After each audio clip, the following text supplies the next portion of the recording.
તો આ તરફ કચ્છમાં ખનીજ ચોરીને લઈ જિલ્લા કલેક્ટર એક્શન મોડમાં છે। કલેક્ટરે ખનીજ ચોરી અટકાવવા જિલ્લા ટાસ્ક ફોર્સની રચના કરી। આ ટાસ્ક ફોર્સમાં પણ ખનીજ રેવન્યુ અને DLIR સર્વેયર સહિતના અધિકારીઓ સામેલ રહેશે। ખનીજ ચોરી સ્થળ પર જ માપણી થઈ શકે તે માટેની વ્યવસ્થા પણ કરવામાં આવી।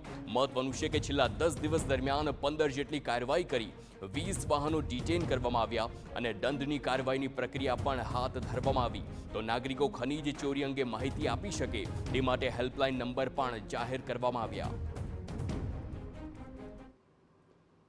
આવી બિનઅધિકૃત કામગીરી થઈ રહેલી હોય તો કોઈ પણ નાગરિક આપણને ત્યાં ધ્યાન ઉપર મૂકી શકે છે। એમાં કોઈ પણ નાગરિકની વિગતો ક્યારે પણ જાહેર કરવામાં નહીં આવે, ખાનગી જ વિગતો રાખવામાં આવશે।